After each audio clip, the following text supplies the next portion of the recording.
اعوذ باللہ من الشیطان الرجیم بسم اللہ الرحمن الرحیم۔ تمام تعریفیں اس پروردگار کے نام جو کائنات کا پالنے والا ہے، لم یلد ولم یولد ہے۔ تمام تعریفیں اس معبود حقیقی کے نام جس نے بشریت کے لیے توبہ کے دروازے کو کھول رکھا ہے۔ درود و سلام الہیہ ہو رسول و آل رسول پر، جن کی قربانیوں جافشانیوں سے اللہ کا دین زندہ اور پائندہ ہے۔ درود و سلام الہیہ خاص و عالم آل محمد سلطان عرب والعجم امام علی رضا علیہ السلام پر۔ میرا سلام ہو اس سر مبارک پر جو حالت سجدہ میں زخمی کیا گیا۔ میرا سلام ہو اس وجود نازنین پاک پر جو شہید محراب اول ہے۔ درود و سلام الہیہ ہو علی کے اس وجود پاک پر جس نے اپنا پورا وجود دین رسول کی حفاظت و ترویج میں فدا کر دیا۔ ناظرین اکرام، السلام علیکم ورحمۃ اللہ وبرکاتہ۔ آپ کا میزبان مبین حیدر رضوی ایک بار پھر آپ کی خدمت میں حاضر ہونے کا شرف حاصل کر رہا ہے بارگاہ امام رضا علیہ السلام مشہد مقدس۔ رمضان المبارک کا یہ تیسرا عشرہ رواں دواں ہے اور بہت تیزی کے ساتھ اپنی منزل کی جانب بڑھ رہا ہے۔ رمضان کے 2 دہے اور 2 عشرے جنہیں ہم نے گزار لی، اللہ کرے ہماری وہ عبادتیں، وہ طاعات، وہ دعائیں، وہ مناجات قبول فرمائے جو اس کی بارگاہ میں پیش کی ہیں۔ 2 شب قدر بھی گزر چکی ہیں، آخری شب قدر درپیش ہے۔ پروردگار یہ شب ہماری مغفرت کا اور ہمارے مقدر میں وہ لکھ دے جس سے خود خدا اور آل محمد راضی ہو۔ پروگرام کے مہمان کل آپ کی خدمت میں حاضر ہو چکے تھے، انہی کے ساتھ سلسلہ جاری ساری رہے گا۔ آئیے قبل اس کے کہ اپنا اور آپ کا سلام پہنچائیں اور پیغام کا سلسلہ اور پروگرام کا سلسلہ شروع کریں، ہمیشہ کی طرح آج کی دعا کو ایک ساتھ زمزمہ کرتے ہیں، اس کے بعد آپ کی خدمت میں حاضر ہیں۔ رمضان یا رمضان رمضان یا رمضان رمضان یا رمضان رمضان یا رمضان رمضان یا رمضان رمضان یا رمضان رمضان یا رمضان رمضان یا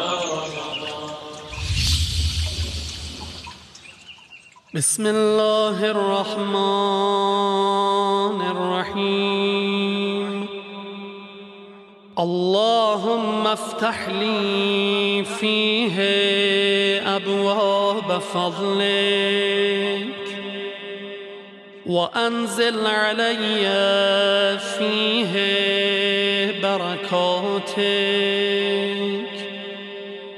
ووفقني فيه لموجبات مرضاتك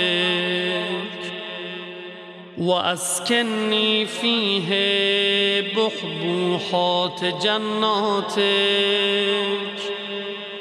يا مجيب دعوة المضطرين۔ ناظرین، آپ کا میزبان مبین حیدر رضوی ضیافت الہی لے کر کے مشہد مقدس سے آپ کی خدمت میں حاضر ہونے کا شرف حاصل کر رہا ہے، اور یہ دن جو گزرا ہے سرکار امیر کائنات کی شہادت کا آپ سب کی خدمت میں اور آپ سب کی جانب سے بارگاہ سرکار حجت میں تعزیت و تسلیت پیش کرتے ہیں۔ اور یہ جو آنے والی شب ہے 23ویں رمضان کی جو شب قدر اور آخری اس سلسلے کی جہاں کہیں بھی ہیں، اپنی دعاؤں سے پہلے اور دعاؤں کے آخر، بلکہ دعاؤں کا جو جوہر اور جان ہوں گے وہ سرکار حجت کے ظہور کے لیے دعا کریے گا۔ سرکار حجت الاسلام والمسلمین سے شعیب حیدر عابدی صاحب ہمارے ہمراہ ہیں، بلکہ ان کی سربراہی میں اس معنویت کے قبیلے کے کارواں کا سفر طے کریں گے۔ آپ کی ہمراہی کی شدید ضرورت ہوگی۔ میں معذرت چاہتا ہوں اپنے ان ناظرین سے جنہوں نے ہمیں اپنے پیغامات کے ذریعے سے یاد کیا، بارگاہ امام رضا علیہ السلام میں اپنی دعاؤں، حاجات اور سلام کا نذرانہ پیش کیا اور سرکار امیر کائنات کی شہادت عظمیٰ پر تسلیت و تعزیت کے پیغامات بھیجے، مگر وقت کی تنگی کے سبب میں میسیجز نہیں پڑھ سکا آپ کے حضور، مگر امام کی بارگاہ میں مینوان پہنچا دیا ہے۔ اور اسکرین پہ ہمارا جو نمبر ہے، آپ پیغامات کا سلسلہ دوبارہ شروع کیجئے۔ ہم آپ کی خدمت میں لے کر کے حاضر ہوتے رہیں گے. اگر جو سوالات ہیں ممکنہ صورت میں اور وقت کی صورت میں آپ کی خدمت میں ضرور پیش کرتے ہیں. آئیے اپنے مہمان کی خدمت میں پہنچ کے آپ کو اور اپنا سلام پہنچا کر کے آپ کی ترجمانی کرو سلسلہ شروع کریں پروگرام کا. قبلہ السلام علیکم ورحمۃ اللہ وبرکاتہ. ہم ممنون کرم ہیں آپ کی آمد کے کہ آپ نے دعوت کو قبول فرمایا اور ایک بار پھر سرکار امیر کائنات کی شہادت عظمیٰ پر آپ کی خدمت میں تعزیت و تسلیت پیش کرتے ہیں. آنے والی شب میں التجا ہے آپ کی خدمت میں اپنی جانب سے, اپنی ٹیم کی جانب سے, اپنے تمام ناظرین کی جانب سے اپنی پاکیزہ دعاؤں ہمیں ضرور یاد رکھیے گا.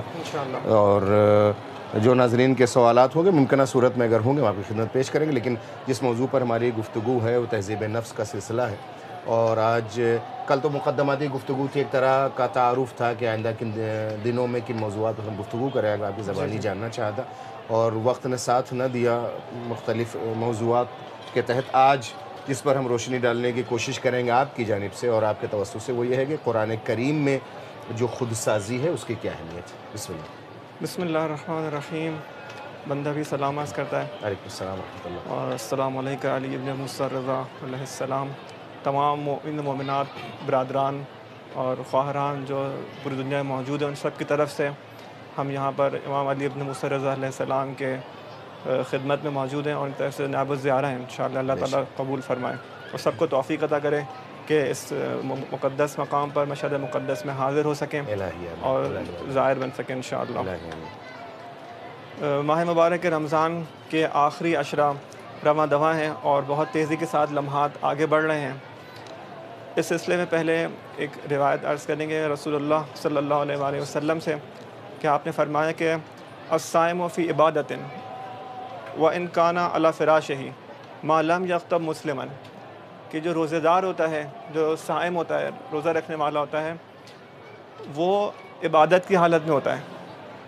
عبادت کی حالت میں ہوتا ہے چاہے وہ اپنے بستر پہ ہی کیوں نہ لیٹا ہوا ہو, وہ پھر بھی عبادت گزار اور عابد شمار ہوتا ہے اس وقت تک جب تک وہ کسی مسلمان کی غیبت نہ کرے. اللہ اکبر. یعنی ایک مسلمان جو روزہ دار ہے وہ اگر سو بھی رہا ہے تب بھی اس کو عبادت گزار عابد حساب کیا جائے گا خدا کی بارگاہ میں, بشرط کہ وہ کوئی گناہ, اب غیبت جو یہاں پہ کی گئی ہے وہ ایک عنوان نمونے کے طور پر ہم کہہ سکتے ہیں, بلکہ اس سے مراد یہ نہیں خالی غیبت ہے بلکہ اور بھی کوئی جو گناہ ہے, کوئی غلط بات ہے, وہ انسان اگر اس کا ارتکاب کرتا ہے تو وہ روزے کی حالت سے اس سے خارج ہو جاتا ہے, مگر یہ کہ وہ توبہ کر کے دوبارہ اس حالت میں واپس آ جائے, دائرے میں واپس آ جائے. تو اس سے یہ سمجھ میں آتا ہے کہ اس روایت سے رسول اکرم صلی اللہ علیہ وآلہ وسلم کی کہ روزہ فقط بھوک اور پیاس کا نام نہیں ہے بلکہ ضروری ہے کہ ہم اپنے اعضاء و جوارح سے, اپنے دل سے, اپنی زبان سے, اپنی آنکھوں سے, ہر چیز کا روزہ ہونا چاہیے. صرف معدے کا روزہ نہ ہو, بالکل بالکل پورے وجود کا ہونا چاہیے. احسن ماشاء اللہ, پورے وجود کا روزہ ہونا چاہیے, تب انسان جو ہے وہ روزے دار شمار ہوگا اور با تقویٰ انسان بنے گا. تو اس لیے ہمیں اس چیز کی طرف بہت زیادہ توجہ رکھنے کی ضرورت ہے کہ بعض اوقات ہمارے قریبی دوستوں میں سے انہوں نے کہا کہ ایک صاحب موبائل پر کچھ ایسے مناظر تھے جو نہیں مناسب تھے, وہ دیکھ رہے تھے, کوئی شارٹ, کوئی ٹکڑا کسی ایک کلپ کا.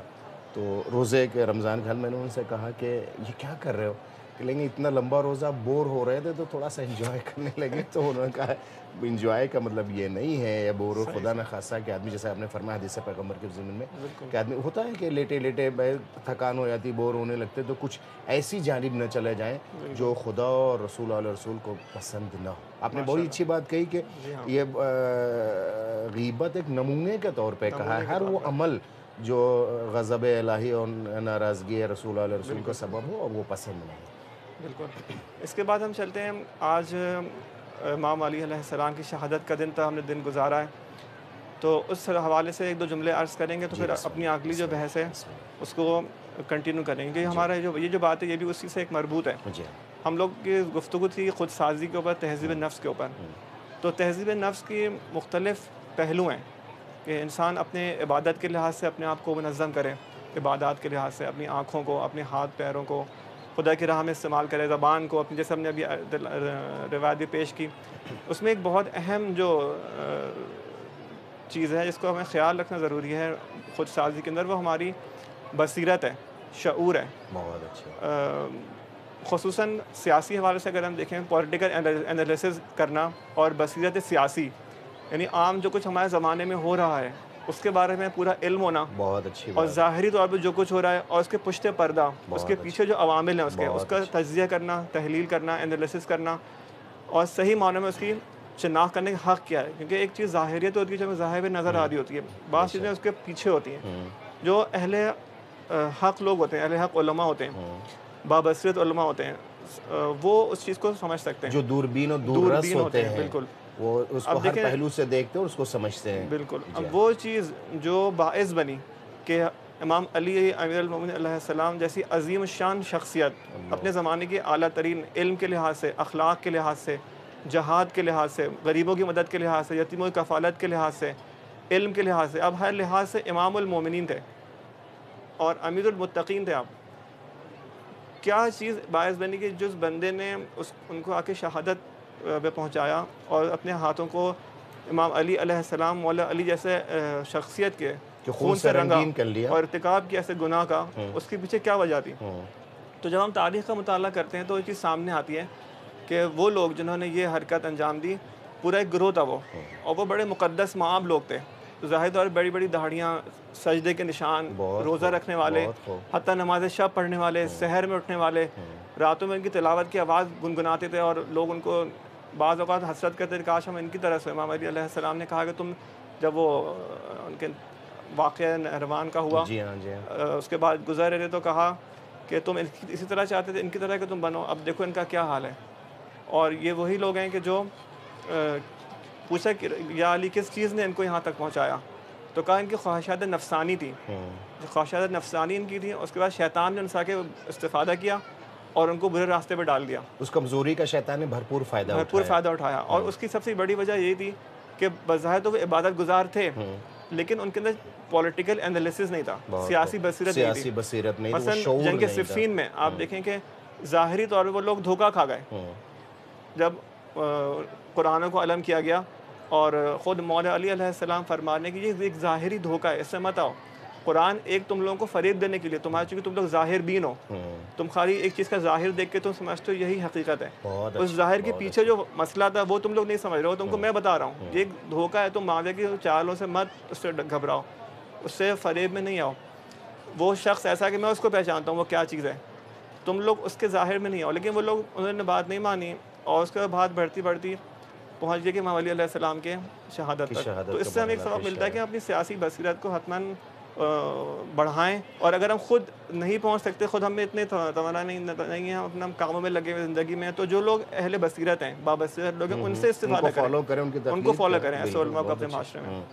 اور یہ آپ نے بڑی اچھی بات اشارہ کیا کہ جو سیاسی بصیرت ہو، وطن اور وطن کے علاوہ عالمی مسائل پہ بھی اس کی نظر ہونا چاہیے، اس کو سمجھنے کی کوشش کرے.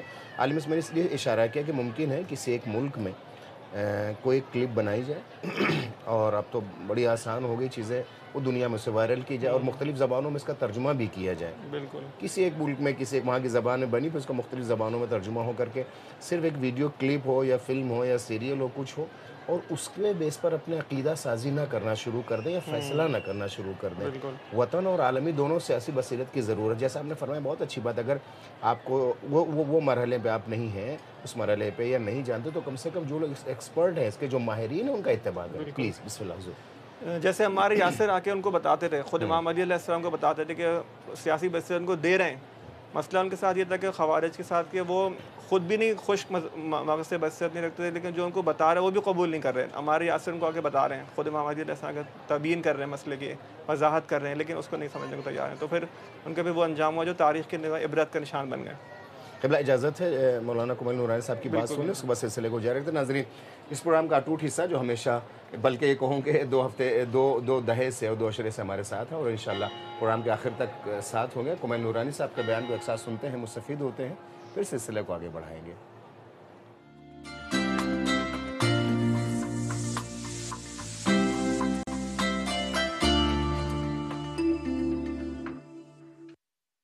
اعوذ باللہ من الشیطان الرجیم. بسم اللہ الرحمن الرحیم. الحمد لأہلہ والصلاۃ لأہلہا. ہماری گفتگو تسلسل کے ساتھ سیرت رسول اللہ پر جاری ہے، اور اس گفتگو کا مقصد یہ ہے کہ ہم کسی حد تک اپنی ظرف کے حد تک ہی صحیح اس معاشرے میں رسول اللہ کی سیرتوں کو احیا کریں، زندہ کریں، جس حد تک انسان کر سکتا ہے کوشش کریں، کیونکہ خود آپ نے فرمایا من احیا سنتی کا من احیانی، جس شخص نے میری کسی سنت کو زندہ کر دیا گویا اس نے خود مجھے زندہ کیا، ومن احیانی فکان معی فی الجنت، اور جس شخص نے مجھے زندہ کیا اس کی جزا یہ ہے کہ وہ قیامت میں جنت میں میرے ساتھ ہوگا۔ کیوں احیاء سنت رسول اتنی اہمیت کیوں رکھتی ہے؟ کیوں رسول اللہ فرما رہے ہیں کہ جس نے میری سنت کو زندہ کیا اس نے گویا خود مجھ رسول اللہ کو زندہ کیا؟ کیونکہ اگر آپ دیکھیں، اگر معاشرے میں وہ تمام سنتیں جو پیغمبر کی تھی اگر آج وہ دوبارہ زندہ ہو جائے تو گویا ایسا ہمیں محسوس ہوگا کہ اس معاشرے میں رسول اللہ زندگی کر رہے ہیں، تمام سنتیں رسول اللہ کی ہیں۔ تو ہماری کوشش ہے کہ ان گفتگو کے ذریعے سے کچھ حد تک ہی صحیح پیغمبر کی سیرتوں پر، سنتوں پر گفتگو ہو، اور پھر انشاءاللہ ہم سب مل کر معاشرے میں اس کا احیاء کریں۔ جیسے خود امیر المومنین نے نہج البلاغہ میں فرمایا، اپنے کچھ بھائی کو یاد کرتے ہوئے کہ کچھ افراد تھے جو شہید ہو گئے، مر گئے، چلے گئے اس دنیا سے، انہیں یاد کرتے ہوئے امیر المومنین نے فرمایا کہ وہ کیسے لوگ تھے کہ جنہوں نے سنتوں کو زندہ کیا اور بدعتوں کو ہلاک کیا، بدعت کو ختم کیا اور سنت کو زندہ کیا، اللہ کے رسول کی سنت کو زندہ کیا۔ تو ایسے افراد کو امیر المومنین نے بھی یاد فرمایا ہے اور خوش ہوتے تھے آپ ایسے افراد سے۔ رسول اللہ کی ایک سنت اعتکاف تھی۔ ممکن ہے شاید اس ماحول میں، اس ابھی جو وائرس چل رہا ہے تو اس وجہ سے ہمیں اس سال یہ توفیق نہ مل سکے، لیکن پروردگار متعال سے دعا ہے بالآخر کہ اس کو جلد اس کا خاتمہ فرمائے تاکہ ہم دوبارہ اعتکاف کی سنتوں کو زندہ کر سکیں۔ بعض افراد شاید یہ سمجھتے ہیں کہ اعتکاف فارغ لوگوں کا کام ہے، جنہیں کوئی کام نہیں وہ اعتکاف میں جائے، 3 دن 6 دن 10 دن جو بھی ہے۔ لیکن رسول اللہ نے اپنی زندگی میں ہجرت کے بعد کسی سال بھی اعتکاف کو مس نہیں کیا، یعنی ہر سال پیغمبر نے اعتکاف فرمایا، اور چونکہ جنگ بدر رمضان کے مہینے میں تھی تو اس سال اعتکاف نہیں کر سکے، تو اگلے سال 20 دن کا اعتکاف کیا۔ تو کسی نے پوچھا یا رسول اللہ اعتکاف 10 سے 20 دن ہو گیا؟ کہا نہیں، اعتکاف 10 دن کا ہے، 10 دن ماہ مبارک رمضان جو گزر چکا، جو سابقہ تھا جس میں نہیں کر سکا، اس کی قضا کر رہا ہوں۔ یعنی یہ نہ سمجھا جائے کہ یہ سنتیں فقط ایسے افراد کے لیے جن کا کوئی کام نہیں، جن کا کوئی بزنس نہیں، کوئی یونیورسٹی میں پڑھائی نہیں، جو بالکل فارغ افراد ہیں وہ اعتکاف کریں۔ نا، رسول اللہ اس دنیا کے سب سے مصروف ترین شخصیت تھے، دنیاوی عہدے بھی آپ کے پاس تھے، حاکم تھے آپ، اور تمام الہی عہدے بھی آپ کے پاس تھے، نبی تھے، امام تھے، جتنے بھی الہی عہدے تھے، جتنے بھی دنیاوی منصب تھے وہ بھی آپ ان پر بھی فائز تھے، اور الہی اور اخروی منصب پر بھی آپ فائز تھے۔ اس کے باوجود بھی ہر سال اعتکاف فرماتے۔ بعض افراد اس حدیث کو پیش کرتے ہیں، حالانکہ بالکل صحیح حدیث ہے، کہ جلوس المرء عند عیالہ افضل و احب الی اللہ تعالی من اعتکاف فی مسجد ھذا، کہ رسول اللہ نے فرمایا کہ لوگوں کا اپنے خاندان کے درمیان بیٹھنا اللہ کے نزدیک میری اس مسجد نبوی میں اعتکاف کرنے سے زیادہ فضیلت رکھتا ہے۔ لیکن اس کا مطلب یہ نہیں کہ ہم اعتکاف نہ کریں، ان حدیثوں کا یہ مطلب نہیں ہوتا۔ مثلا ایک حدیث ایسی ہے کہ کربلا میں اگر کوئی شخص جائے گا زیارت امام حسین کے لیے تو وہ ایسا ہے جیسے 100 عمرے اور 100 حج کا ثواب ہے، تو اس کا یہ مطلب نہیں کہ وہ پھر عمرہ اور حج پہ نہ جائیں۔ اس کی مثال ایسی ہے کہ جیسے آپ یہ سمجھ لیں کہ اگر ایک شادی شدہ جوڑا ہے اور انہیں اپنی زندگی گزارنے کے لیے کچھ وسائل اور سامان کی ضرورت ہے، اور بیوی اگر شوہر سے یہ پوچھ لیں کہ تم کل لینے جانے والے سامان تو کیا لاؤ گے، تو وہ شوہر کہتے ہیں کہ میں فریج لاؤں گا، ٹی وی لاؤں گا، اے سی لاؤں گا، واشنگ مشین لاؤں گا، تو بیوی پوچھے کہ کیا چولہا اور اسٹوو نہیں لاؤ گے؟ تو شوہر یہ کہیں کہ نا اس کی اتنی ضرورت نہیں، اس کو بعد میں لے آؤں، تو بیوی کہے گی بھائی اس چولہے کی تو 10 گنا زیادہ ضرورت ہے، یہ تو فریج کے مقابل میں 10 گنا زیادہ اہمیت رکھتا ہے. تو کوئی بھی عقل مند شخص اگلے دن جا کر 10 چولہے لے آئے گا، یہ مطلب ہے نا، یہ مطلب نہیں ہے. اور اگر بالفرض کسی نے یہ کام کیا تو پھر بیوی خود اس کو اسی چولہے میں جلا دے گی. اس کا یہ مطلب نہیں، اس کا یہ مطلب ہے اس کی اہمیت زیادہ ہے.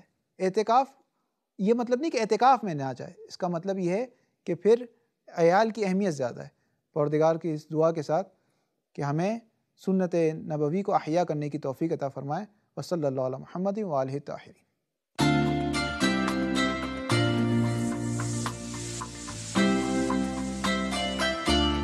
ناظرین، آپ کا میزبان مبین درزی آپ کی خدمت میں حاضر ہے ضیافت الہی بارگاہ امام رضا علیہ الصلوۃ والسلام سے لے کر کے. ہاں، اس سلسلہ جاری و ساری ہے. گزارش ہے جہاں کہیں بھی ہیں، اپنی سلامتی سے پہلے، اپنی تمام تر حاجات اور دعاؤں سے پہلے سرکار کی آمد منتقم خواجہ حسین کے ظہور کے لیے دعا کریے گا. اس لیے کہ اگر کائنات کا امام ہر دکھ اور درد سے دور ہے تو دنیا سے خود بخود دکھ اور درد دور ہو جائے گا. مسیح دورہ قیامت کے لیے دعا کرتے رہیے گا.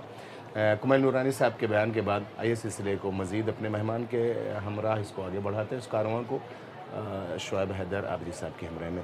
جناب، گفتگو جاری و ساری تھی بصیرت و شعور کے سلسلے میں کہ جاننا ضروری ہوتا ہے، اور اصل تو سوال یہ تھا کہ قرآن کریم کی روشنی میں خودسازی سے مراد ہے. جی، تو کل جو ہماری گفتگو ہو رہی تھی اس کا ایک خلاصہ بیان کر رہے ہیں 2 جملوں میں کہ جو لوگ کل ہمارے ساتھ نہیں تھے وہ بھی شامل ہو جائیں. جی، وہ یہ تھا کہ خود سازی یا سیلف ڈیولپمنٹ یا پرسنالٹی ڈیولپمنٹ کا وہ مفہوم جو عام دنیا میں رائج ہے، جو سمجھا جاتا ہے اور جس کے بارے میں قبول بھی کرتے ہیں، اہمیت دی جاتی ہے، وہ کیا ہے.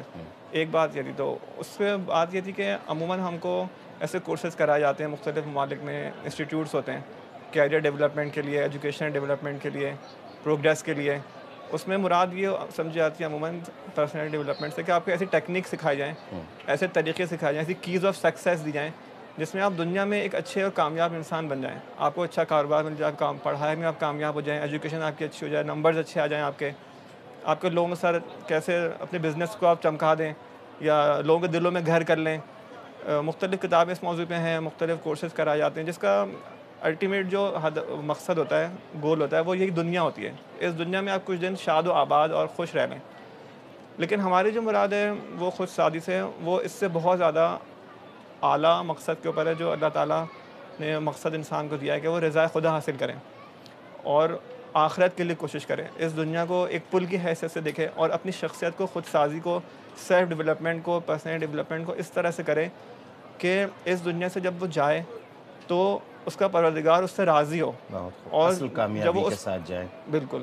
جب وہ اس پل سے گزر جائے تو اس پل پہ اس طرف پہنچنے کے بعد فرشتے آئیں، اس کو ویلکم کریں، اس کے استقبال کے لیے آئیں، اس کو سلام کریں.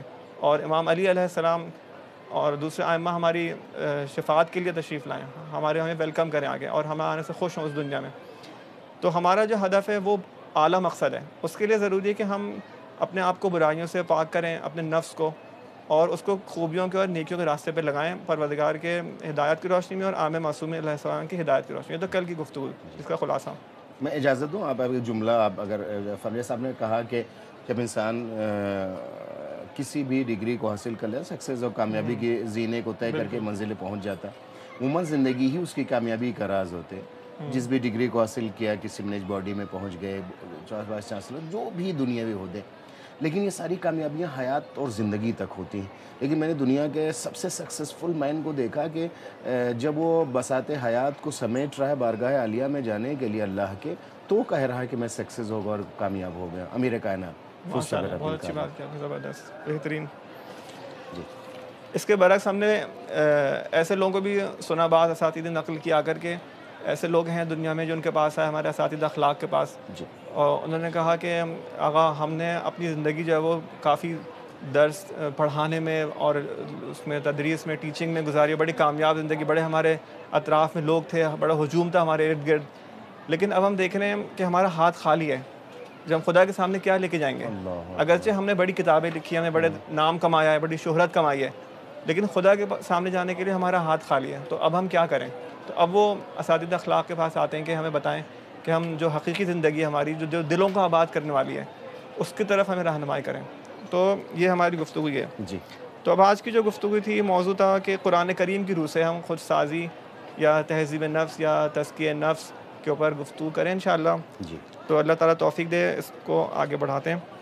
اس سلسلے میں مختلف آیات ہیں. جیسے ایک آیت جو ہم پیش کریں گے اللہ تعالیٰ نے توفیق دی تو سورہ شعراء کی آیت نمبر 88 اور 89 یوم لا ینفع مال ولا بنون الا من اتی اللہ بقلب سلیم کہ روز قیامت کی گفتگو ہو رہی ہے یہاں پہ کہ اللہ تعالیٰ کا نقشہ پیش کر رہا ہے کہ اس دن نہ مال کام آئے گا.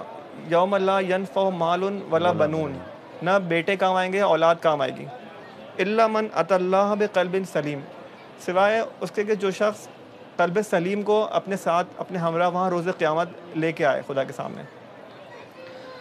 اب اس آیت کو سمجھنے کے لیے کچھ نقطے ہیں جو پیش خدمت ہوتے ہیں. وہ یہ کہ دیکھیں مختلف جگہوں کے مختلف طریقے ہوتے ہیں, مختلف نارمز ہوتی ہیں, قوانین ہوتے ہیں جو دوسری جگہ پہ جا کے وہ چینج ہو جاتی ہیں. بہت خوب. مثال کے طور پر ہم پاکستان میں ہیں یا آپ انڈیا میں ہیں کوئی اور دوسرے ملک میں ہم جا رہے ہیں. اجازت ہے جس سے فارسی ایک مصرع ہے کہ چراغی بے مسجد رواس بے خون حرام است. جی ہاں وہ اس طرح سے بعض لوگ رہتا ہے قانون جو بنا لیا وہ ہر جگہ اس کو چلانے اور نافذ کرنے کی کوشش کرتے ہیں. جی مثلا ایک ملک سے دوسرے ملک میں جاتے ہیں زبان آپ کے سے پہلے چینج ہو جاتی ہے, آپ کے کپڑے وہاں پہ الگ طرح سے پہنے جاتے ہیں, فرہنگ کلچر وہاں پہ الگ طرح سے ہوتا ہے, وہاں پہ جو کرنسی ہے وہ الگ یوز ہوتی ہے. بہت خوب. آپ بہت ہی کروڑ پتی انسان ہو, اپنے ملک کروڑوں روپیہ لے کے چلے جائیں امریکہ میں یا ایران آ جائیں یا کہیں بھی چلے جائیں, کربلا عراق چلے جائیں, وہ کہیں گے ہمیں ریال کی کرنسی دیں عراق میں آ کر. امریکہ میں کہیں گے ہمیں ڈالر دیں, چاہے آپ کتنے بڑے پیسے والے اپنے ملک میں ہوں گے, لیکن وہ اپنے ملک کے قوانین کو سمجھتے ہیں. وہ آپ بہترین اپنے ملک کے ادیب ہوں, زبان آپ کی بلبل کی طرح چلتی ہے, لیکن آپ وہاں جب جائیں گے تو وہ نہیں سمجھیں گے, گونگے ہو جائیں گے. وہ اپنی زبان آپ سے مانگیں گے, آپ ہماری زبان میں ہم سے بات کریں, جو چیزیں ہمارے اندر ویلیوز ہیں اس کو آپ یہاں پہ پیش کریں لا کے. تو دیکھیں دنیا میں جو چیز کام آتی ہے انسان کے عموماً وہ جیسے آیت میں المال والبنون یعنی پیسہ اور اولاد دونوں. اگر مراد خالی یہ دو چیزیں یہ نمونے کے طور پر ہیں, یعنی ہر وہ چیز جو دنیا میں انسان کے کام آتی ہے. اس کے خاندان ممکن ہے کسی کے کام آ جائے, کسی کی شہرت, کسی کے کوئی ڈگری ہے, کوئی سرٹیفکیٹ ہے, وہ کام آ جائے اس کے. یہاں پہ مثلا آپ دکان پہ جاتے ہیں اپنے, تو دکان سے کوئی چیز خریدتا ہے تو اس کو وہ پیسے مانگتا ہے, کچھ جو بھی کرنسی چل رہی ہے ملک میں وہ اس سے کام آ جاتی ہے, وہاں پہ اس کے مسئلے کو حل کر دیتی ہے, وہ چیز لے کے اپنے آ جاتا ہے. انسان کسی مشکل میں پھنس جاتا ہے, اپنے بچوں کو بلاتا ہے, بچے آتے ہیں مدد کرتے ہیں, خود سے انسان بوڑھا ہو جاتا ہے یا انسان کوئی بزنس ہوتا ہے, کوئی کام ہوتا ہے, اس کی جاب میں آ کے اس کے مددگار ہوتے ہیں بچے, اس کے دست و بازو بنتے ہیں. تو دنیا کی حد تک تو یہ بڑی اچھی چیز ہے کہ انسان پیسہ اولاد اس سے کام آتی ہے. لیکن آیا جب اس دنیا سے ہمارا پیر اس طرف چلا جائے گا آخرت میں, تو کیا اس وقت بھی یہ مال و دولت, یہ شہرت, یہ خاندانی وابستگیاں, ہماری ڈگریاں کیا وہاں بھی کام آئیں گی؟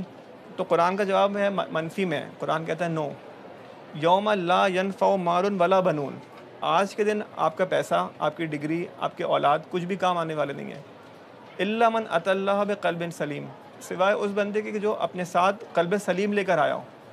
صرف وہ, اب ہم دیکھ رہے ہیں سامنے قیامت میں مثلا آگ جل رہی ہے, جہنم کی آگ ہے, آپ کہہ رہے ہیں کہ آپ کا نام عمل تو بڑا خراب, آپ کو جہنم میں جانا ہے, نعوذ باللہ, اللہ تعالیٰ ہم سب کو بچائے. الہی آمین, الہی آمین. اب وہاں پہ انسان چاہے گا اپنے آپ کو اس خطرے سے, اس ہولناک اس مسئلے سے نجات دے, تو وہ سوچے گا اپنے اولاد کو صدا کروں, ان کو بلاؤں, اپنا سارا پیسہ دے کے اس مشکل سے کسی طرح نجات پاؤں, جیسے وہ پہلے کرتا تھا. جی ہاں, قرآن جانب اشارہ بھی کیا کہ اگر وہ لوگ ان کے پاس دنیا کے چند برابر پیسے اور جائیداد ہو اور وہ اسے دے کر کے میرے اس عذاب سے دوری اور نجات پانا چاہتے ہیں تو یہ ناممکن چیز ہے. بالکل بالکل.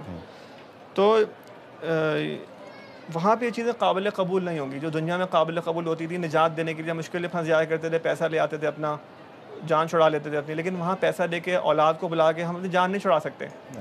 اب یہاں پہ ایک سوال پیدا ہوتا ہے کہ قلب سلیم سے کیا مراد ہے, جو خداوند متعال فرماتے ہیں کہ سوائے اس بندے کے جو قلب سلیم اپنے ساتھ لے آئے. میں اسی جانب آنا چاہتا, اچھا ہوا آپ خود وضاحت فرما رہے ہیں. جی ہاں, میں ناظرین کی ترجمانی کر رہا تھا کہ سید آپ نے تو فرما دیا قلب سلیم, آخر وہ ہے کیا چیز جسے ہم لے کر کے جائیں. جی ہاں, بسم اللہ. تو قلب سلیم جیسے روایات میں آیا ہے کہ دو روایتیں, ایک اس میں لکھا ہے کہ وہ قلب سلیم سے مراد وہ قلب ہے, وہ دل ہے جس میں حب دنیا نہیں ہو, حب دنیا نہیں ہو.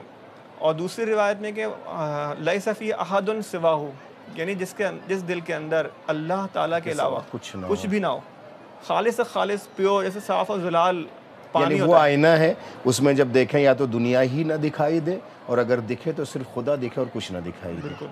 ایک ایسا دل، ایک ایسی روح، ایک ایسا نفس جس کے اندر سوائے خدا کی محبت کے اور کوئی محبت، کوئی چاہ، کوئی جذبہ، کوئی لالچ، کچھ بھی نہ ہو، نہ کوئی خوف ہو سوائے خدا کے خوف کے، سوائے محبت اللہ کے، الہی محبت، اور کوئی چیز اس کے اندر نہ ہو۔ تو اب اس میں دنیا سے مراد ہم مختلف چیزیں لے سکتے ہیں۔ دنیا جو ہے وہ تو ایک مثال کے طور پہ کہا گیا ہے، اس سے پیچھے جو چیزیں دنیا سے وابستہ ہیں، متعلق ہیں، وہ بھی دنیا میں کاؤنٹ ہوں گی، جیسے اولاد کی محبت، پیسے کی محبت، بیوی بچوں کی محبت حد سے زیادہ، جو اللہ کا حق ہے، اگر وہ بیوی بچوں کو دے دیں تو وہ بھی صحیح چیز نہیں ہے۔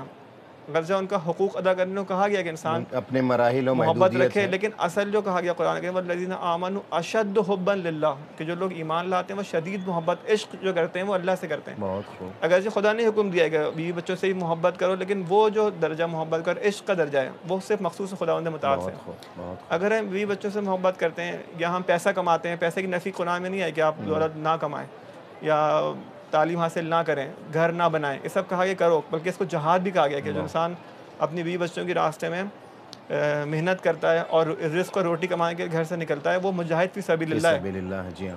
لیکن وہ اس وقت جب ہم خدا کے حکم کی وجہ سے کام کر رہے ہوں تو وہ چیز پھر دنیا کاؤنٹ نہیں ہوگی، وہ آخرت ہی کاؤنٹ کی جائے گی۔ بہت اچھا۔ جیسے امام علیہ السلام کے پاس ایک بندہ آیا اور اس نے کہا کہ وہ ڈرا ہوتا ہے کہیں میں محبت دنیا میں تو گرفتار نہیں ہو گیا۔ تو امام نے کہا تم یہ سب کچھ کیوں کما رہے ہو، کیوں کر رہے ہو سب کچھ؟ تو اس نے کہا اس لیے کہ مجھے کسی کے سامنے ہاتھ نہ پھیلانا پڑے، اپنی بیوی بچوں کی کفالت کر سکوں، کسی یتیم کی کفالت کروں، جو ضرورت مند لوگ غریب نادار ان کی مدد کر سکوں۔ تو امام نے کہا یہ تو دنیا نہیں ہے، یہ آخرت ہے۔ کیا کہنا، سبحان اللہ، سبحان اللہ۔ یا وہ بہت مشہور واقعہ ہے کہ پیغمبر کے نماز کی ادائیگی کے بعد اصحاب رسول کا ایک سلسلہ ہوتا تھا، پیغمبر سے مصافحہ کرتے تھے ایک کے بعد ایک کے بعد ایک، اور اس دوران ایک شخص آتا ہے، پیغمبر جس کے ہاتھ کو روکا، اس کے ہتھیلیوں کو پھیلایا اور اس کو بوسے دیے، سچی باتیں بھی ہوئی، مگر ہوا کیا؟ تو کہا کہ یہ نشان کس کے؟ کہ رسول اللہ میں مزدور ہوں، کسان کا، یہ جو تمہارے ہاتھ پر یہ نشانات ہیں بے معرفت سجدگاہ سجدے کے نشان سے زیادہ جو تم حلال روزی کی تلاش میں رہتے ہیں۔ بالکل، ماشاءاللہ۔ جی بسم اللہ۔ تو جیسے آیت شریفہ فرماتی ہے کہ اس دن انسان کو مال اور اولاد فائدہ مند نہیں ہوں گی روز قیامت سوائے اس بندے کے جو قلب سلیم لے کر آئے۔ اس آیت سے ایک اور نقطہ سمجھ میں آتا ہے کہ صرف وہ بندہ دنیا میں مال اور اولاد سے فائدہ اٹھا سکتا ہے، نفع حاصل کر سکتا ہے کہ جو قلب سلیم کا حامل ہو دنیا میں۔ وہ کس طرح سے؟ وہ اس طرح سے کہ اگر انسان خدا کے راستے پر ہے، باتقویٰ ہے، تو وہ اپنے مال کو صحیح راستے پہ خرچ کرے، صحیح راستے سے حاصل کرے، رزق حلال کمائے، اور جس طرح اللہ تعالیٰ نے کہا ہے وہاں پہ خرچ کرے۔ جو اللہ تعالیٰ کی حقوق ہے، دینی خمس ہے، زکوٰۃ ہے، صدقات ہیں، خیرات ہیں، اور کچھ اپنے جو اس کی چیزیں مرنے کا اسے وقف کرے، تو جب تک وہ عمل صالح میں وقف رہے گی وہ چیز، وہ اس کو ثواب ملتا رہے گا روز قیامت تک۔ پھر وہ امیر کائنات کے کلام کے پس منظر میں یہ تو دنیا ہی نہیں تو آخرت ہے۔ بالکل، یہ تو آخرت ہے۔ جی ہاں۔ اسی طرح سے اولاد، آیا ہر جو صاحب اولاد ہے وہ اولاد اس کے لیے فائدہ مند ہے؟ وہی بات ہم نے کی کہ پہلے دنیا میں ممکن ہے فائدہ مند ہو، لیکن آخرت میں فائدہ مند نہیں ہوگی سوائے اس کے کہ جو قلب سلیم رکھتا ہو۔ تو قلب سلیم سے مراد یہ لی کہ جو باتقویٰ دل ہے، جس میں حب دنیا نہیں ہے، یعنی دینی اولاد انسان رکھے لیکن اس طرح سے اس کی تربیت کرے جو نیک اور صالح اولاد بن کے نکلے سامنے، ایک صدقہ جاریہ بنا، صدقہ جاریہ بن جائے گی وہ۔ جیسے کہ ایک روایت میں کہ حضرت عیسیٰ علیہ السلام ایک قبر سے سامنے سے گزرے، قبرستان سے۔ واقعہ جاننا چاہیں گے لیکن مولانا علی عباس صاحب کے بیان کے بعد۔ ناظرین، وقت یہاں پر ہوتا ہے، میں نے جان بوجھ کے اس واقعے کو روکا کہ ایک ساتھ مستفید ہوں گے۔ مولانا علی عباس صاحب کے بیان کو آئیے مل جل کر کے سنتے ہیں اور مستفید ہوتے ہیں، اس کے بعد اس واقعے کو آپ کی خدمت میں پیش کریں گے۔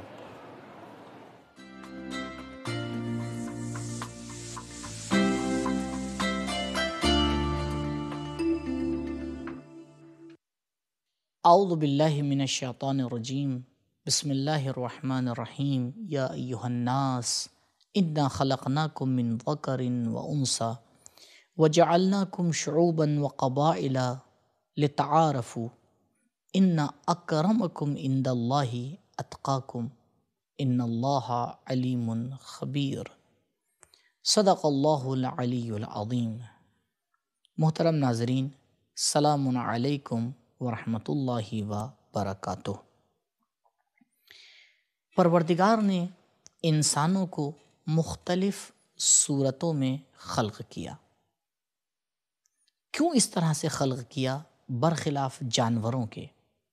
اکثر جانوروں میں اگر آپ دیکھیں گے تو ان کی صورتیں ایک ہی جیسی ہوتی ہیں، اور کبھی کبھی ان کا ایک دوسرے سے جدا کرنا بڑا مشکل ہو جاتا ہے، لیکن برخلاف جانوروں کے پروردگار نے انسانوں کو الگ الگ صورت پر خلق کیا۔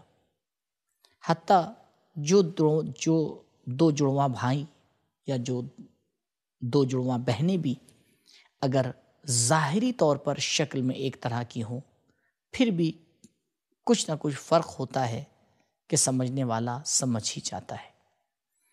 پروردگار اس کے فلسفے کی طرف اشارہ کر رہا ہے، کیا انسانوں، ہم نے تمہیں زن و مرد سے خلق کیا، انا خلقناکم من ذکر و انثی، ہم نے تمہیں ایک مذکر اور ایک مؤنث سے آ کے خلق کیا۔ کیوں ہم نے یہ کام کیا؟ تاکہ تم ایک دوسرے کو پہچان پاؤ۔ ہم نے تمہیں شعبوں میں بانٹا، ہم نے تمہیں قبیلوں میں بانٹا، لتعارفوا، یہ کام صرف پہچاننے کے لیے ہے۔ یہ کام اس لیے ہے کہ اگر تمہاری شکلیں ایک طرح کی ہوتی تو تم کیسے ایک دوسرے کو پہچانتے؟ اس لیے آپ دیکھیں، جیسے جیسے آپ نیچے سے اوپر کی طرف چلتے چلے جائیں، ہمارا تشخص برقرار رہتا ہے، لیکن دوسری چیزوں میں دھیرے دھیرے تشخص ختم ہونے لگتا ہے۔ آپ دیکھیں، اگر کوئی ہم سے یہ بتائے کہ ہم نے ایک نیلے رنگ کی چیز دیکھی، تو اس کے اندر بہت سی چیزیں آتی ہیں، لیکن پھر واقعی یہ کہے کہ میں نے ایک انسان دیکھا جو نیلے رنگ کے کپڑے پہنے ہوئے تھا، تب بہت سی چیزیں یہاں پر کٹ گئیں اور کم ہو گئیں۔ پھر وہ آ کے کہتا ہے وہ انسان جو نیلے رنگ کے کپڑے پہنے ہوئے تھا، اس نے سفید عمامہ بھی لگا رکھا تھا۔ اب آپ دیکھیں، تھوڑا اور وہ چیز ہمارے لیے روشن ہو گئی۔ اسی طرح سے وہ آگے بڑھتا جاتا ہے، یہاں تک کہ اس شے کو پہچانوا دیتا ہے، تو اب اس کا تعارف ہو جاتا ہے۔ یعنی یہ جو ایک دوسرے سے جدائی ہے، اسے پروردگار نے ہمارے تعارف کے لیے رکھا ہے۔ آپ ذرہ برابر غور کر کے دیکھیں، اگر یہ ایک دوسرے سے شباہت ہوتی اور ہم سب ایک طرح کے ہوتے تو پتہ نہیں کام کس طرح سے آگے بڑھتا، تعارف نہ ہو پاتا، ایک دوسرے کو پہچان نہ پاتے، اور جب پہچان نہ پاتے تو کس سے کس رویے کے ساتھ کام کرنا ہے اور کس طرح سے اس سے ملاقات کرنا ہے، یہ ہمیں شاید سمجھ میں نہیں آتا۔ لہٰذا پروردگار نے انسانوں کے اوپر یہ منت رکھی کہ ان کو زن و مرد سے خلق کیا، انا خلقکم من ذکر و انثی وجعلناکم شعوبا و قبائل، اور ان کو شعبوں میں تقسیم کیا، قبیلوں میں آ کے تقسیم کیا۔ شعبے الگ چیز ہے، قبیلہ الگ چیز ہے، وہ کلی ہے، اس کا تھوڑا سا کم ہوتا ہے۔ قبیلے کے بعد جو معاشرے کے اندر گروہ بنتے ہیں، اس کے اندر، تاکہ ہم ایک دوسرے کو پہچانیں، اور جب پہچان لیں تو اپنی ذمہ داری کو آ کے طے کریں۔ یہ اہم بات ہے، صرف پہچان لینا کافی نہیں ہے، بلکہ پہچاننے کا مقصد یہی ہے کہ ہم اپنی ذمہ داری کو آ کے طے کریں کہ سامنے والے کے مد مقابل ہمیں کیا کرنا ہے اور کس طریقے سے اپنی بات کو اس کے سامنے پیش کرنا ہے۔ اگر سامنے والا مومن بھائی ہے تو اس سے انداز کا ایک طریقہ ہوتا ہے، اگر سامنے والا مسلمان ہے تو اس سے بیان کرنے میں اور بات کرنے میں ذرا احتیاط کرنا پڑتا ہے۔ اسی طرح سے جیسے اسٹیج بدلتے چلے جاتے ہیں، ہماری ذمہ داریاں بھی بدلتی چلی جاتی ہیں، لیکن یہ ذمہ داریاں اس وقت تک نہیں بدل سکتی جب تک ہمارے سامنے موجود چیز بالکل وہی نہ ہو جو ہم سمجھ رہے ہیں۔ جب تک اس کو اس طرح سے سمجھ نہیں پائیں گے، تب تک یاد رکھیے اپنی ذمہ داریوں کو طے نہیں کر پائیں گے۔ اسی لیے پروردگار آ کے اس آیت میں ارشاد فرما رہا ہے، لتعارفوا، ایک دوسرے کو پہچاننا حکمت اور فلسفہ ہے اس بات کا کہ لوگوں کو الگ الگ سائز اور الگ الگ رنگ میں خلق کیا جائے۔ انشاءاللہ ہم لوگوں کو پہچان کر اپنی ذمہ داریوں کو طے کر سکیں اور اس بات کو سمجھ سکیں کہ پروردگار نے ہمیں کس لیے خلق کیا ہے۔ یہ ایک دوسرے کا قبیلہ بن جانا اس لیے نہیں ہے کہ ہم فخر کریں۔ کبھی کبھی دیکھا جاتا ہے کہ انسان اپنی جدائی کو اپنے فخر کا سبب سمجھنے لگتا ہے اور آ کے اس بات کو لوگوں کے درمیان پیش کرتا ہے کہ ہم فلاں قبیلے سے ہیں، ہم فلاں جگہ سے ہیں۔ نہیں، یہ قبائل کا بنانا، یہ گروہ کا بنانا، یہ فقط اس لیے ہے کہ ہم ایک دوسرے کو پہچان سکیں۔ انشاءاللہ پروردگار اس مسئلے میں ہماری مدد کرے اور یہ ہمارے رنگ اور قوم کا اختلاف ہمارے فخر کے لیے نہیں بلکہ ہمارے پہچاننے کا سبب بنے۔ آپ کی خدمت سے خدا حافظ کرتے ہیں۔ والسلام علیکم ورحمۃ اللہ وبرکاتہ۔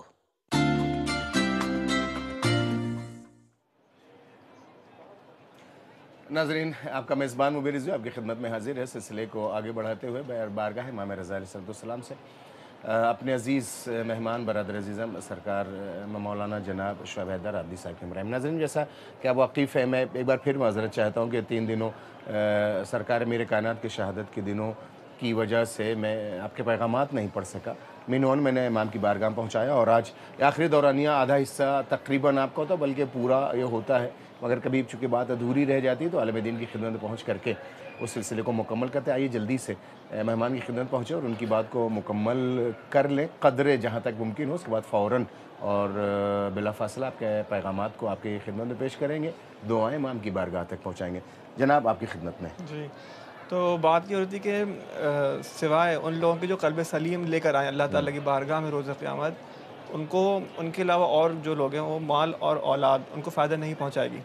تو اس میں بات یہ پوچھی تھی کہ اولاد کے سلسلے میں اگر ہم نے ان کا حق ادا کیا اور ان کی نیک تربیت کی جیسا کہ دین میں آیا ہے، تو وہ اولاد ہے کہ جو ہمارے لیے فائدہ مند ہوگی روز قیامت اور ہمیں نجات کا باعث بن سکتی ہے۔ ہماری زندگی کا اکاؤنٹ بند نہیں ہوگا، کرنٹ اکاؤنٹ یہ چلتا رہے گا۔ اگر وہ آپ نے ولد صالح فرزند صالح، وہ بیٹیاں ہوں یا بیٹے ہوں، اگر آپ کی جانب سے وہ تمام کام انجام دیتے رہتے ہیں جو آپ تک پہنچتا رہتا ہے تو یہ کرنٹ اکاؤنٹ ہے آپ کا۔ تو اس سلسلے میں ایک واقعہ نقل ہو رہا تھا کہ حضرت عیسیٰ علیہ السلام جی ہاں ایک قبرستان سے گزر رہے تھے، تو وہاں پہ انہوں نے دیکھا کہ اس قبر پہ صاحب قبر پہ عذاب ہو رہا ہے، تو پھر وہ وہاں سے گزر گئے۔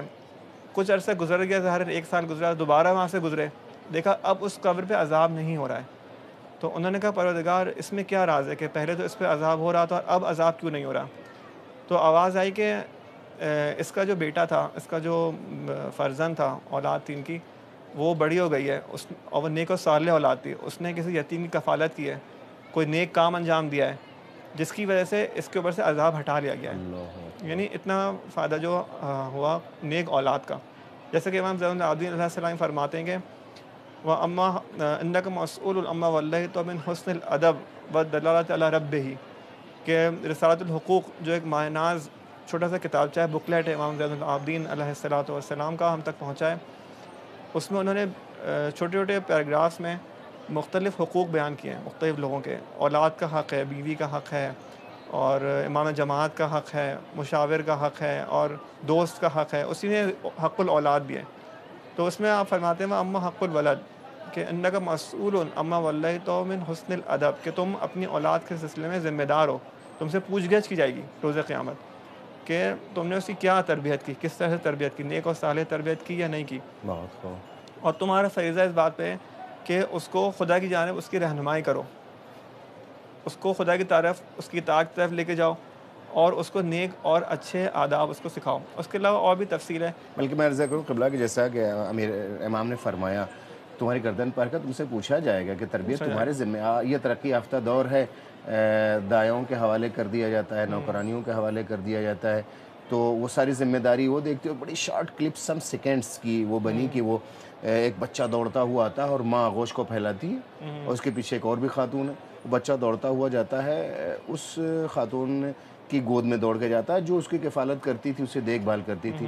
ممتا یہاں ہار گئی اور وہ کام کرنے والی جیت گئی، اس کی وجہ ہے کہ ممتا ماں سے تو اسے کچھ ملا ہی نہیں، ملا تو ممتا ہی اس جیل، لہٰذا ہم اپنے بچوں کی تربیت بھی اس حساب سے کریں گے۔ پیشر پروردگار جو ہم سے سوال کیا جائے، کل کا بچہ اگر ہمیں نہ پہچانتا ہوگا تو ہمیں سوچنا ہوگا اس نے ہم کو کیوں نہیں پہچانا، چاہے ماں ہو یا باپ کو، تربیت میں کوئی کمی تو نہیں رہے گی جناب۔ اسی سلسلے میں مخصوصاً ہم دیکھتے ہیں کہ بچہ جو ہے وہ ماں کی گود میں زیادہ پرورش پاتا ہے، کیونکہ باپ تو عموماً گھر سے باہر ہوتا ہے بزنس کے لیے، پڑھائی کے لیے یا اور دوسرے جاب کے لیے، اس میں اسلام میں خود امام زین العابدین علیہ السلام میں ظاہراً جہاں تک یاد پڑ رہا ہے یا کسی اور امام سے کہ اس میں آپ نے فرمایا کہ ایک بچے کا جو حق ہے کہ وہ بچے کی جو ماں ہے اس کو خشک رکھے، اس کا احترام کرے، اور اس چیز کو اہمیت دی گئی۔ ایک اور استاد اخلاق ہیں وہ فرما رہے تھے آیت اللہ صدیقی کہ ہمیں اس بات کا نظر میں رکھنا چاہیے کہ ہم اگر بچے کی جو ماں کا احترام نہیں کر رہے اور اس کو جو اس کے حقوق ہے ماں کے ادا نہیں کر رہے، کیونکہ تربیت تو اسی نے کرنی، زیادہ کردار اس کا ہے۔ اگر ہم واقعی بچے سے سیریس ہیں، سنجیدہ ہیں تربیت میں، تو ہم کو بچے کی ماں کو اہمیت دینی ہوگی سب سے پہلے۔ تو اس کی طرف سے ہم لوگ کافی غفلت کرتے ہیں، ہم لوگ اس کو بہترین کالج میں اسکول میں داخل کراتے ہیں، زیادہ سارے پیسے خرچ کرتے ہیں، کھلونے لا کے دیتے ہیں، جو ہم ٹائم خرچ نہیں کرتے بچے کو تو اس کے بدلے میں کہتے ہیں چلو یہ لے لو، اس کا آلٹرنیٹ، بہت خوب، اس کو ازالہ کرنے کی کوشش کرتے ہیں اپنی کوتاہی کو، جبکہ جو ٹائم ہم کو دینا چاہیے ایز اے باپ کے طور پر بچے کو، وہ ہم کھلونوں کے ذریعے سے سید وہ کھلونے سے بہل تو جائے گا، تربیت نہیں ہو پائے گی۔ بالکل۔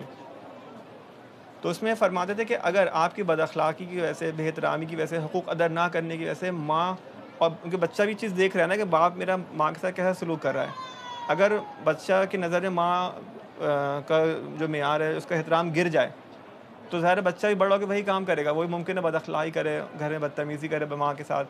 تو ماں اگر آگ کر دے بچے کو تو اس کا جو اس بد اخلاقی اور بدتمیزی کی وجہ سے تو اس کا گناہ باپ کے سر بھی جائے گا، کیونکہ باپ باعث بنا، اس نے زمین ہموار کی، اس نے گراؤنڈ فراہم کیا کہ باپ بچے کی نظر ماں کا احترام کم ہو جائے۔ تو اس لیے ہمارا ایک باپ ہونے کے عنوان سے ایک بڑی ذمہ داری ہے ہمارے پاس کہ ہم اگرچہ ہمارے ذاتی اختلافات ہوں، ممکن ہے میاں بیوی اختلافات ہوتے ہیں، لیکن ہمیں اس بات کا بچے کا حق نہ مارا جائے، بچوں کے سامنے وہ چیز نہ ہو۔ ہم کوشش کریں مشاوروں کے پاس جا کے، علماء کے پاس جا کے اس مسئلے کو آپس میں حل کریں، بچہ اس سین کو نہ دیکھے۔ یہ بہت اہم نقطہ ہے، اس کی طرف ہمیں توجہ کرنی دلائی ہے بعض علماء اخلاق نے، علماء ربانی نے۔ تو ممنون کرم سیدنا، اب وقت ہوتا ہے ذرا میسیجز پڑھ دیے جائے جن کا شدت سے انتظار ہمیں ہے، ہمارے ناظرین کو کم، اور آپ کی پاکیزہ دعاؤں کے ساتھ اور آپ کی اجازت سے۔ ناظرین، وقت ہوا چاہتا ہے اب یہ کہ وہ میسیجز اور پیغامات جو آپ نے ہمارے توسط سے اپنے امام کو بھیجا، اور وہ سلام جو اس پہ میسیج اور پیام کے ذریعے سے آپ نے امام کی بارگاہ میں پیش کیا ہے، آپ تک پڑھ دوں۔ اور یہ صدائیں یقیناً چونکہ اس فضا میں بیٹھے ہیں، اس امام کی بارگاہ میں جس کے لیے آپ زیارتوں میں جب بھی آتے ہیں تو اس دن دخول پڑھتے ہیں کہ تسمعو کلامی و ترد سلامی، آپ کی وہ ذات ہے جو میری باتوں کو، میرے لہجے اور لفظ کو سنتے ہیں آپ، اور ہمارے سلام کا جواب بھی دیتے ہیں۔ مطمئن رہیں آپ، جب آپ سلام کرتے ہیں تو اس بارگاہ سے جواب ضرور جاتا۔ اللہ ہمیں ایسے کان دے کہ امام کے جواب کو سن سکے۔ بسم اللہ الرحمن الرحیم۔ درود و سلام ہو محمد و آل محمد صلی اللہ علیہ وسلم پر۔ السلام علیکم ورحمۃ اللہ وبرکاتہ۔ مبین بھائی، آپ کو اور تمام امت حضرت محمد مصطفیٰ صلی اللہ علیہ وسلم کو حضرت امام علیہ السلام کی شہادت پر تعزیت پیش کرتے ہیں۔ التماس دعا راضیہ مرضیہ بنت الہدا فاطمہ عمران نقوی شیخوپورہ پنجاب پاکستان سے۔ عمران بھائی، ہمیشہ کی طرح ممنون کرم ہیں آپ کی محبتوں کے، اور جس طرح سے آپ ہمیں اپنی دعاؤں میں یاد رکھتے ہیں، مزید دعا کی گزارش۔ دوسرا میسیج ہمارا، السلام علیکہ یا علی ابن موسیٰ الرضا علیہ السلام، السلام علیکہ یا زامنہ ہو، السلام علیکہ سلطان العرب والعجم، السلام علیکہ یا امام رضا علیہ السلام۔ اے مہربان امام، آپ کے در سے امید ہے، اللہ آپ کی امید کو پوری کرے، اور انشاءاللہ امام کی بارگاہ میں یہ دعا مکمل ہو۔ مبین بھائی، آپ کی اور مولانا کی خدمت میں بھی سلام و تعزیت ہے، التماس دعا قبلہ آپ کی بھی خدمت میں ہمارے خواہر کنیز مہدی نے تعزیت و تسلیت اور سلام بھی پیش کیا ہے، آپ سے دعا کی گزارش بھی کی۔ اگلا میسیج ہے، السلام علیکم، ضیافت الہی بارگاہ امام رضا السلام سے آپ اور آپ کی پوری ٹیم کی کاوش اور صحیح بہت اصلاحی پروگرام پیش کیے جا رہے ہیں، اور ہر عالم بہترین تھے، مگر مولانا شعیب حیدر عابدی صاحب کا انداز بہت زبردست ہے اور سمجھانے والا، خودسازی کے حوالے سے رہنمائی مل رہی۔ دعا گو ہیں کہ اللہ رب العزت امام علیہ السلام آپ سے راضی ہو، الہی آمین۔ التماس دعا شاہوار علی واق کینٹ پاکستان سے۔ شاہور بھائی، عابدی صاحب نے آپ کا میسیج سنا اور پڑھ لیا، بے پناہ شکر گزار ہے، دعاؤں میں یاد رکھیے گا۔ ناظرین، جہاں کہیں بھی اپنا بہت خیال رکھیے گا، ہر پل صرف یہ دعا کرتے رہیے گا، اللہم عجل لولیک الفرج، اللہم عجل لولیک الفرج۔ آپ کا مبین آپ سے اجازت چاہتا ہے، خدا حافظ۔